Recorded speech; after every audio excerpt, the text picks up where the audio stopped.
Hey guys, it's Dr. Justin Marcagiani here. Today we're going to be doing the top 5 benefits of choline.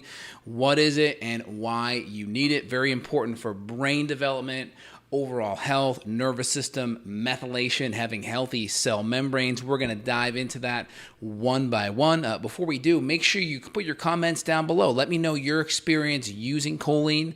Any benefits that you've had off the bat. Also, make sure you hit the thumbs up button. Give me a like, really helps the YouTube algorithm. Make sure you subscribe and hit that bell for more notifications. All right, so let's dive in. I'm going to make a little note on screen so you guys can see some animation here. Just kind of help you guys deal with some of the thoughts we're putting out there. So choline is kind of like this B vitamin type of derivative. It's in the B vitamin family. It's water soluble. You're primarily going to see it in a lot of animal products, in some plants. I'll give you a list of all the different nutrients that choline is in. But choline really helps provide precursor to phosphatidylcholine, which provides a lot of the backbone for a lot of the cell membranes. Cell membranes are really important because our cells communicate through healthy cell membrane. It's like being able to touch and sense with your skin, right? You need to have healthy cell membranes so you can sense the environment around you. Very important. We also use choline to talk and communicate.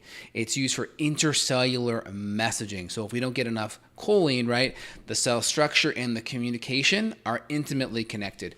Also transferring a lot of our lipids. So cholesterol, VLDL, we actually bundle these things up in lipoproteins. We have high density lipoproteins, which are the bus for cholesterol from the body and back to the liver. And then we have VLDLs or LDLs, which take this cholesterol from the liver and bring it out to the body so it can be used as an antioxidant, repair, hormone metabolism. So we need good transport of these cholesterol molecules because they're very important building block for hormones and building up our cells. DNA is very important. So if you look at like the methylation cycle, we have methionine, acetyl-methionine, and then we have homocysteine to cysteine. This is this kind of natural metabolism from methionine all the way down to cysteine. And in this metabolism, we use B6, we use folate, we use B12, and choline to help make this amino acid synthesis happen. And you may have heard of things like homocysteine, which are kind of more inflammatory. So you have methionine, acetyl-methionine, homocysteine, cysteine, and in that metabolism, if we don't have enough of those B vitamins and choline, we can overaccumulate that homocysteine, which can be very inflammatory on the arterial wall. Very important there. And we need it obviously to methylate and activate our DNA, right? Methylation is a carbon and 3 hydrogens. Choline is also very important for making the neurotransmitter acetylcholine. Acetylcholine helps with memory and cognition. So acetylcholine, very, very important for being able to cognitively think and be on point. All right, excellent. Let me keep on rolling here, guys.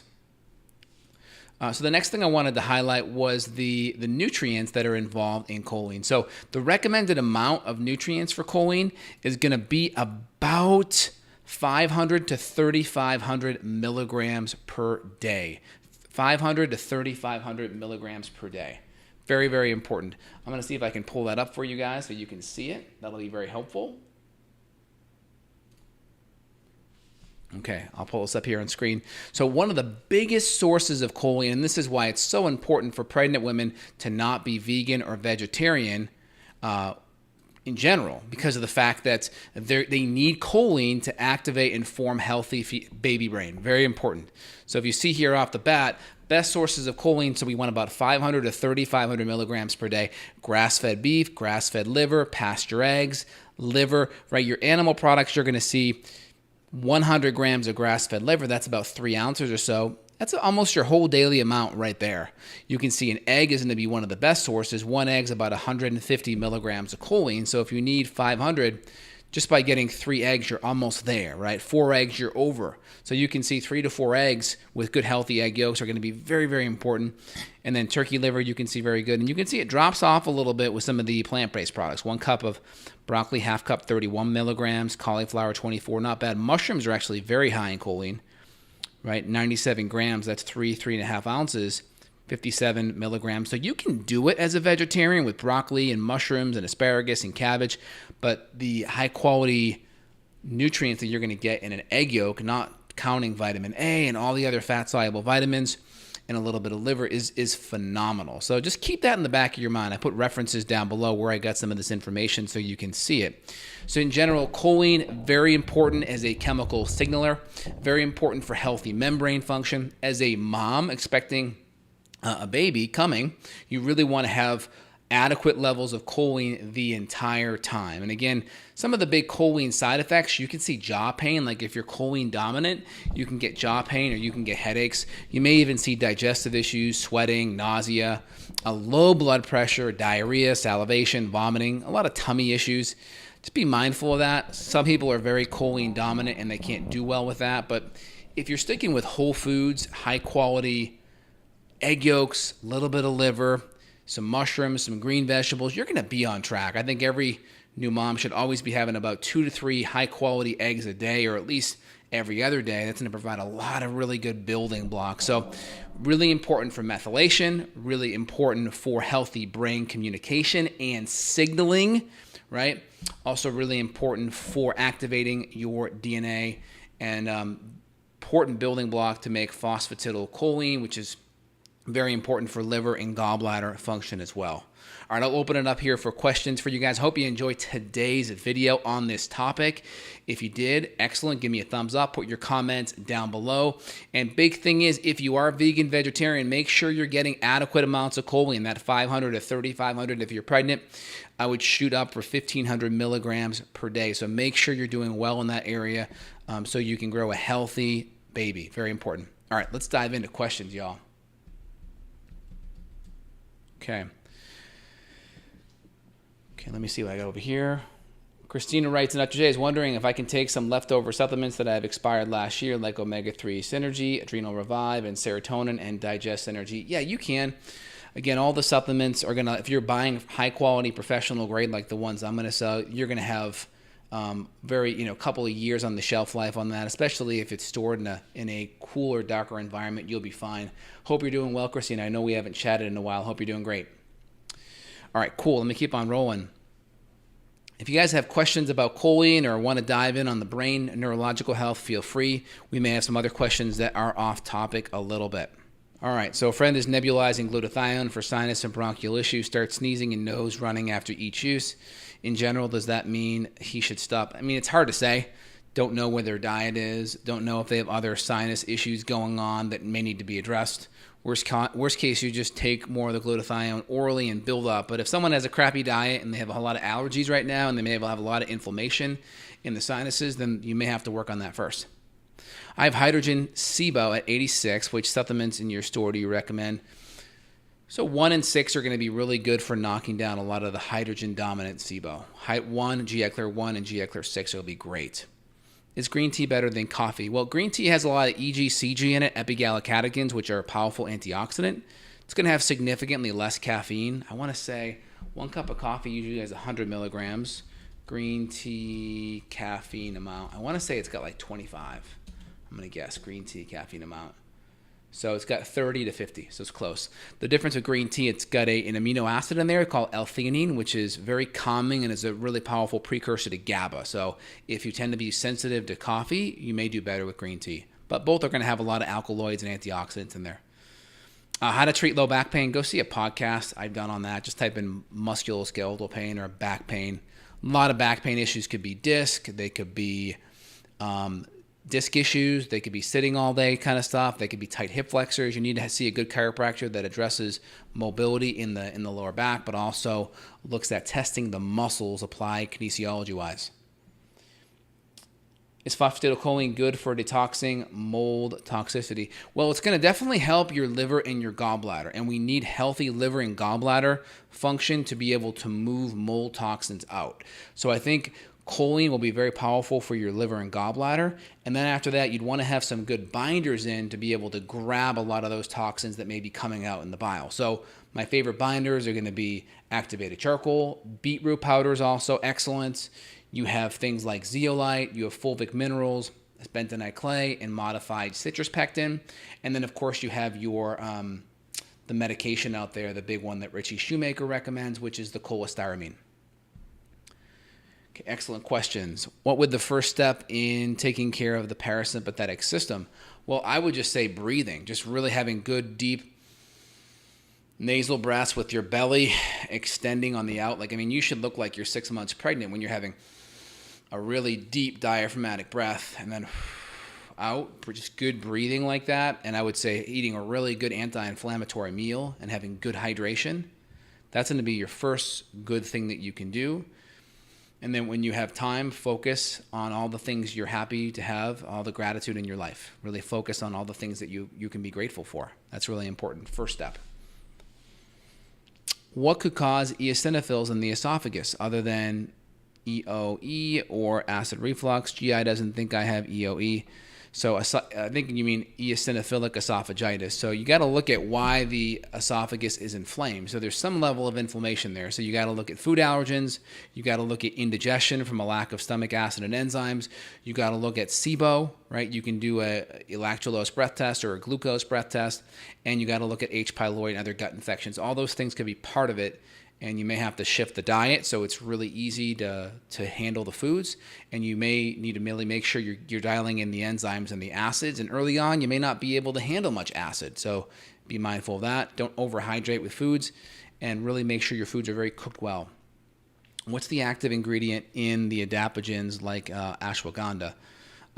The active ingredient in ashwagandha is Withania somnifera. That is the major active constituent there. But when you get a whole herb, there's like magnesium in the ashwagandha plant too, right? So you get a lot of other stuff too. Choline, when's the best time to take it? Are there subs that take away from it? It's a kind of a B vitamin derivative, but you see it with a lot of fatty compounds. So I would just say take it with food. I would say take it with food is going to be the best way to handle it. Ideally, take it with your animal products, your good quality fats and proteins. I think it's great.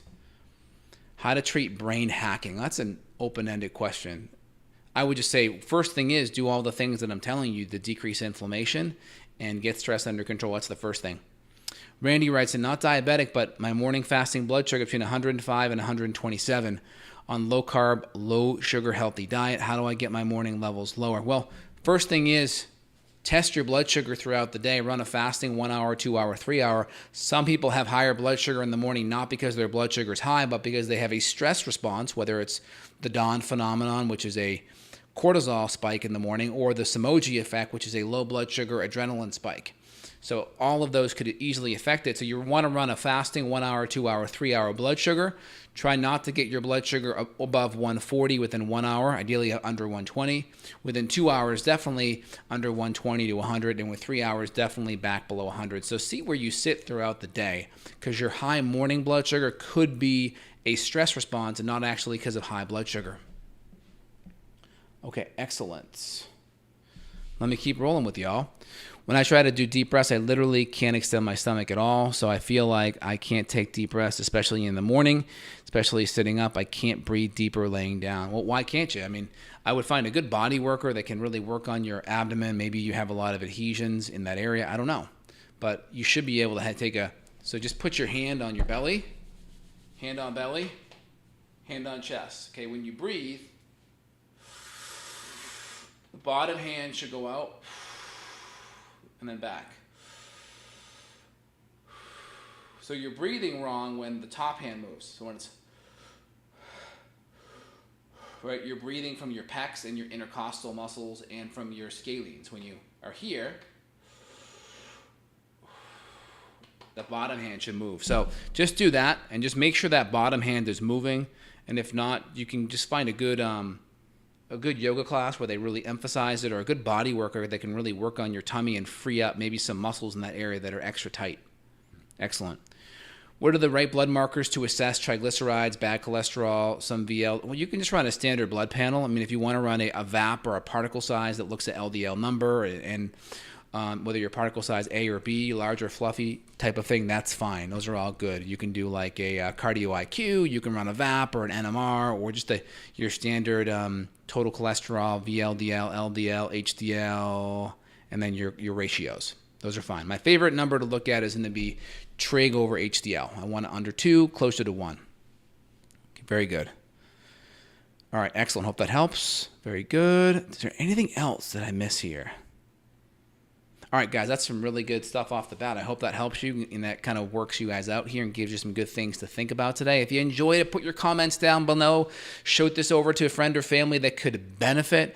And if you are a mom-to-be or going to get pregnant soon, make sure you're getting adequate amounts of choline in your diet. It's very important to grow a healthy baby's brain. Very important.